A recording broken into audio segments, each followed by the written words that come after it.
Welcome to Not Milk Never Milk. Subscribe if you're lactose intolerant. You begin by preparing the camera and your phone, plug the camera in and charge it above 50% so the firmware can update. Open Google Home, sign into the account you'll use, and turn on Bluetooth and location permission. Once done, keep the camera within 3 to 6 feet of the router. This stabilizes discovery. If your network uses separate 4 GHz and 5 GHz bands, select the 4 GHz for initial setup, and note the camera serial, or MAC, for manual entry. Now start adding the device. In Google Home, tap Add, set up device, then New Device. When the app asks for a QR code, choose the option indicating you don't have one, and then select Manual Entry for a device. Enter the camera's serial number, or MAC, exactly as printed, because the app matches that to the cloud registration.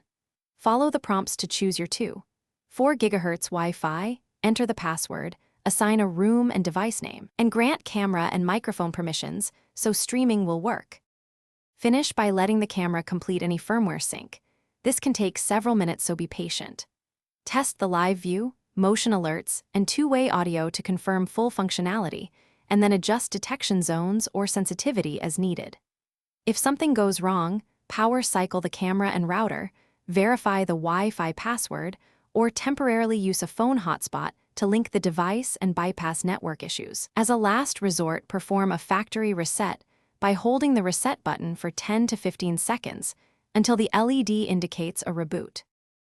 Thanks for watching. If this was helpful, leave a like and consider subscribing. See you next time.